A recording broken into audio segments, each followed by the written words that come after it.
JP Morgan just closed their short position in silver at the exact market bottom on Friday, and they're pinning it on the Fed chair.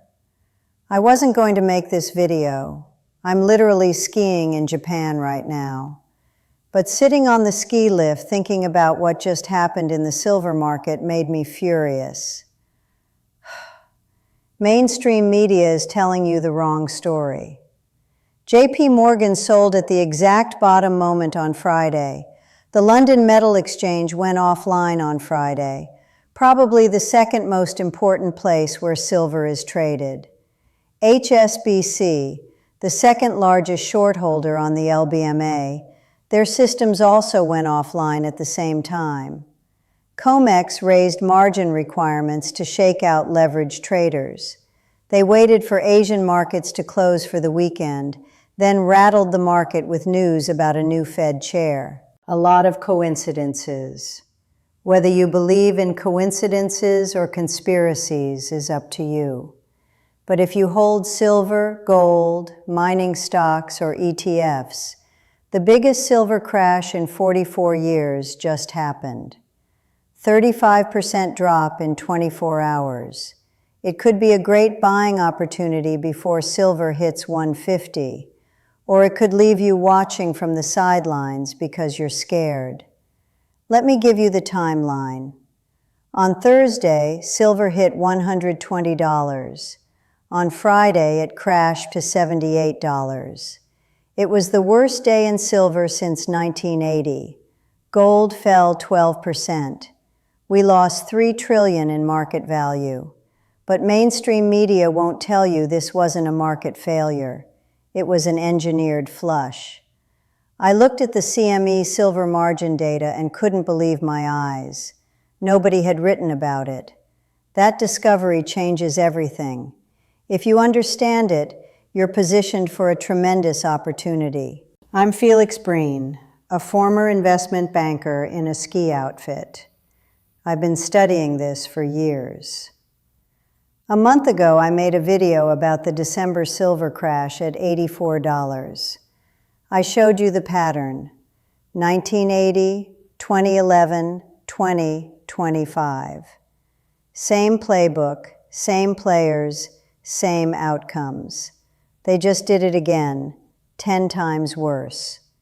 Let me break down 3 critical things. First, what actually triggered the massacre and who won? Second, why my previous thesis is actually stronger now, not weaker. This crash didn't solve the silver shortage. Third, what moves you might want to make right now so you don't just get news and noise. Thursday, we hit 120 on silver, all-time high. By Friday, $78. $42 drop, 35%. Gold dropped 12%. $3 trillion wiped out. Mining stocks got destroyed. The gold miners ETF dropped 12%. Newmont, one of the biggest gold miners, down 12%. This sounded familiar. It's the 4th time we've seen this pattern. 1980, the Hunt brothers trying to corner the silver market. Silver hit $50. The exchange restricted buying and only allowed selling. Silver crashed 80%. Then the post-financial crisis rally in 2011. Silver hit $49. The CME raised margin requirements 5 times in 2 weeks, down 48%. December 2025, we hit $84. CME raised margin requirements twice during thin holiday trading. Silver crashed 13%. This January was also engineered. Silver hits 120. Trump nominates Kevin Walsh as new Fed chair, a hawk who might signal less money printing. Leveraged positions got margin called, stop losses triggered, algorithmic cascade happens, silver crashes. We've had this 4 times now. Same pattern, same players, same outcome. The only difference is they use slightly different excuses each time. So how do you know when to buy? How do you know the market bottom is in? What if silver tests 55 next week or bounces back to 100? Some people panic sell after crashes like this. They're out. It's too risky. That's how you lock in losses. Then there are people who think they can ignore fundamentals and follow noise. But these are engineered events, and technical analysis goes out the window because someone's manipulating the game. If you're trying to trade silver with leverage or time the exact bottom or panic sell, you're playing their game. And in their game, the house always wins. I have insight on this. One of my mentors is a former London Metal Exchange market maker, one of the guys running the casino. What Wall Street doesn't want you to know is that this crash didn't solve the supply problem. It didn't create more silver. It didn't reduce industrial demand from solar panels, electric vehicles, and AI data centers. It didn't change the fact that we're in the 5th consecutive year of a massive 200 million ounce annual supply deficit. Add those up, you get a billion ounce total supply deficit. The smoking gun is the CME, the Chicago Mercantile Exchange, where silver futures trade, hiked margins aggressively. They forced traders to exit their contracts. With a stroke of a pen, they made it impossible for traders to hold positions. This is exactly what happened in 1980 and 2011. That's what explains what's happening right now. Silver paper is dying. It's a reset of the COMEX, the paper market where people trade contracts for silver they don't actually own, that don't actually exist. Here's the critical part. They can manipulate the paper price, but they can't create physical silver out of thin air. This crash just flushed out leverage, retail leverage. Leveraged silver ETFs went down 66%. Stop putting leverage on something like this. It's madness. Who was feeling pain from silver prices going up? The banks, the commercial shorts.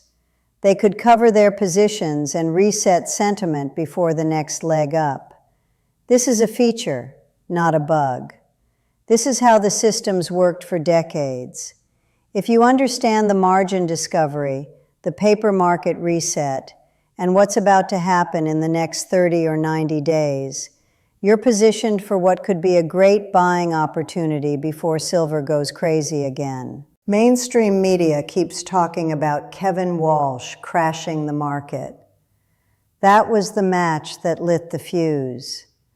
Trump nominated Walsh to replace Powell as Fed chair. Walsh is perceived as a hawk, someone focused on fighting inflation, not printing money. He doesn't care about keeping markets happy. That was the story we were told Friday. The market had priced in a compliant Fed. Walsh's nomination obliterated that narrative. The dollar surged a percentage point. Why does that matter? Gold and silver are priced in dollars. When the dollar gets stronger, it makes metals more expensive for foreign buyers. Demand drops, prices fall. Here's the thing. This was the most crowded trade on the planet. Gold was up 66% last year, silver up 135%. Everyone and their grandmother was in precious metals. Retail traders, hedge funds, institutions, everybody was long. When you have a crowded trade like that, a little catalyst causes what Wall Street calls a liquidation event. Leveraged positions get margin called. Stop losses trigger. Algorithmic trading systems start selling. If you're running all the trades because you're the broker or the exchange, you know exactly at what price levels all those things get triggered. What normally is orderly profit-taking turns into panic.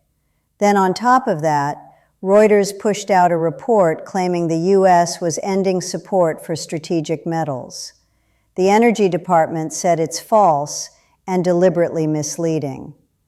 The government says this is deliberately misleading. Why would you deliberately mislead unless you had some interest in the outcome? But algorithmic trading systems, already triggered and mass sell orders, were already hitting the CME. With all this chaos happening, look for the actual mechanism they use to force liquidation. That's how I stumbled across the silver margin data. Financial news sites, trading forums, analysts, nothing. Not a single person is talking about this. They used the news as cover, but the weapon was actually the margin hike. Same playbook we've seen for decades. This time you had a hawkish Fed nominee, a stronger dollar, a crowded trade, forced liquidations through margin hikes, algorithms doing their thing, and fake news on top. You got yourself a nice big cake for the shorts, who could close positions and enjoy the flash crash. Let's start with basics. Silver trades in two markets, paper market and physical market. The paper market is where most trading happens. Paper market is futures contracts that trade on COMEX, part of the CME group. You're not buying silver. You're buying a contract that says you have the right to silver at some point in the future. The paper market uses leverage. Say you want to buy $100,000 worth of silver. You don't put up $100,000. You put up maybe $10,000 of margin, 10-to-1 leverage. If it goes up, you make 10 times more money. Here's the critical part. The exchange can change the margin requirement anytime they want. They can say, actually, we don't want 10% anymore. We now want 20 or 30 or 40%. And they know where the margin levels are right now, how much margin is being used. What happens when margin requirements get raised? You have two choices. Option 1. Add more money to your account to meet the new requirement. Option 2. Sell your silver position because you have to. When silver's at 120, most traders were fully leveraged. They'd used up all their margin. The exchanges know that data. When they hiked margin requirements aggressively, traders couldn't add more money, so they were forced to sell. This creates a cascade effect. Dominoes falling. One person's forced selling pushes the price down, which triggers the next person's margin call, which forces the price down more and forces more selling. It's a vicious cycle, like a snowball coming down a mountain. Why does it matter? They're killing the paper market by making margin requirements so high that traders can't participate. They're forcing everybody out of paper contracts. That's what I mean by a reset of COMEX. They're dismantling the paper market for ordinary people. They can manipulate paper, but not physical silver. The physical silver market is different. Actual bars, actual coins. You buy it, you own it, you store it. The physical market moves more slowly based on supply and demand. What happened Friday? The paper market had its heart attack, allegedly because of the Fed chair. By now you understand that isn't really the reason. The physical market still has a supply problem. The physical silver premium, how much people pay in Shanghai over the paper market, is at an all-time high, some crazy $40-odd above market. You can potentially manipulate the paper market with margin hikes, fake news, and algorithmic selling. But the physical silver market, you can't print silver. You just create trading opportunities for the big players on Wall Street. That's ultimately why my thesis on metals is stronger after the crash. The paper market is being dismantled. All that's left eventually is the physical stuff. And we have a shortage of physical stuff. What happens next? History does repeat, certainly rhymes. Pay attention to the margin requirement pattern. In the 80s, the Hunt brothers tried to corner the silver market. They bought massive amounts of physical silver and futures contracts. Silver went up 10 times. Then the exchange said, nope, you can only sell. The Hunts couldn't meet margin calls and silver crashed 80%. That was a speculative bubble. The Hunts were trying to manipulate the market. There wasn't a fundamental supply crisis. When it crashed, it took years to recover because there wasn't real demand. 2011, after 2008, people lost faith in banks. They piled into gold and silver. Silver went from $18 to $49. What does the CME do? Raised margin requirements 5 times in 2 weeks. Leveraged traders got flushed out. Silver crashed almost 50%. This was a fear trade, and the fear subsided. It took years to recover. December 2025, silver hit $84. CME raised margin requirements twice during thin holiday trading. Silver crashed. I made a video about it. I said this was engineered. But here's what was different this time. There was fundamental demand. Solar panels, electric vehicles, AI data centers all require silver, and we're in a supply deficit. Silver recovered within weeks, not years. Then we went on to hit 120. Right now, we just had the crash. The fundamentals are stronger than ever. The question is, will this be like the 1980s where it takes years to recover, or like December where it takes only weeks? I personally believe it's the latter. You will see more of these. My market maker mentor told you we could see these 30% crashes or more because he knows how this works.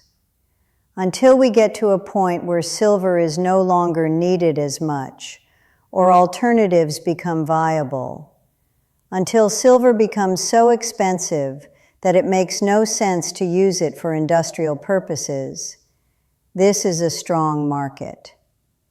If you haven't got the stomach for it, I completely understand. I think gold's going to be less volatile, and you saw that Friday. 30% down on one, 10 to 12% on the other. You have to think about your time horizon, how long you want to hold, what your goal is, whether you need to sell at some point, and position yourself accordingly. Above all else, the most important risk management rule is position size. If you're in something so much that you're losing sleep over it, you're in it too much. Mainstream media is telling you complete nonsense on this. The real story is the paper market manipulation through margin requirements, and understanding that separates you from the panicked masses who just got flushed out of their positions.